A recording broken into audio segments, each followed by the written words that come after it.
Hello aspirants, welcome to my YouTube channel. आज हम पढ़ेंगे खेड़ा सत्याग्रह के बारे में।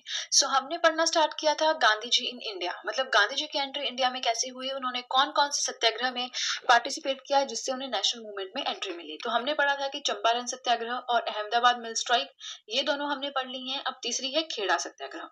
खेड़ा सत्याग्रह कब हुआ है? 1918 को हुआ था। ठीक है। और इसे फर्स्ट नॉन कॉर्पोरेशन भी कहते हैं, मतलब उन्होंने असहयोग किया, सरकार का सहयोग नहीं दिया और अपनी बातें मनवाई। ठीक है। तो कहानी कहाँ से स्टार्ट होती है? कहानी होती है ड्रॉट से स्टार्ट, 1918 के, मतलब अकाल पड़ा 1918 में, जिससे क्या हुआ? Crops failed in Kheda district of Gujarat.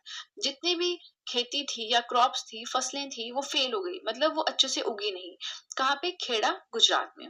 Now अब होता क्या है? According to the revenue code, if yield is less than 1/4 of the normal produce, farmers को रेमिशन मिलता है। ये एक रेवेन्यू कोड होता है। इसमें क्या होता है कि अगर आपकी खेती, जितनी आपकी टोटल नॉर्मल खेती होती है, उससे अगर 1/4 से भी कम है, ठीक है, अगर मान लीजिए आप 100 kgs प्रोडक्शन करते हैं महीने में, और अगर आपकी खेती किसी महीने में 25 kg से भी कम हुई, तो फार्मर्स को माफी दी जाती है। उन्हें कोई रेंट नहीं देना पड़ता, कोई ड्यूज नहीं देने पड़ते, कोई टैक्स नहीं देना पड़ता, उन्हें बिल्कुल माफी हो जाती है। जो भी खर्चे होते हैं जैसे टैक्सेस वगैरह, इनसे माफी हो जाती है। तो ये कंसेप्ट था। अब क्योंकि खेती हुई नहीं, तो उनको माफी मिलनी चाहिए थी, रेमिशन मिलना चाहिए था। But authorities refused for it. Authorities ने क्या किया? मना कर दिया कि ऐसा नहीं होगा, आपको देना ही पड़ेंगे, जो भी ड्यूज है वो देने पड़ेंगे। इससे फिर जो हमारे फार्मर्स होते हैं, आपको पता है उनकी स्थिति कितनी खराब रही है शुरू से, तो वो बहुत दुखी हो गए कि अब हम कैसे देंगे, जब हमारी खेती नहीं हुई तो हम टैक्सेस कैसे भरेंगे। गांधी जी ने पीजेंट्स का ये दुख समझा एंड उन्होंने कहा टू विदहोल्ड द रेवेन्यू, कि पैसों को आप रखिए, आपको रेवेन्यू को संभाल के रखिए, आपको किसी को कुछ पेमेंट करने की जरूरत नहीं है। अब गांधी जी ने उसके बाद कोई एक्शन नहीं लिया, कुछ नहीं किया, बस उन्होंने विदहोल्ड करने के लिए कहा जो भी आपका रेवेन्यू था। प्लस धीरे धीरे ये बात इतनी फैल गई कि अथॉरिटीज ने जो है, गांधी जी के इन्फ्लुएंस में आकर उन्होंने सीक्रेट इंस्ट्रक्शंस पास की, मतलब ऐसी बात फैला दी लोगों में that only those who could afford to pay should pay. वो लोग जिनके पास पैसा है, जो पे कर सकते हैं, सिर्फ वही लोग पे करेंगे, सबको पे करने की जरूरत नहीं है।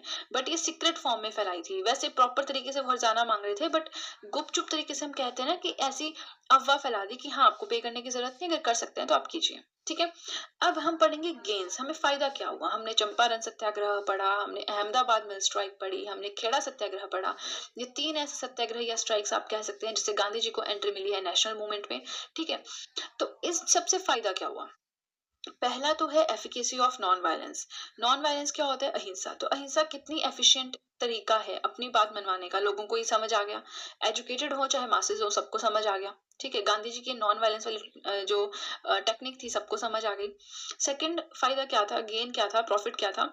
Strength and weakness of masses.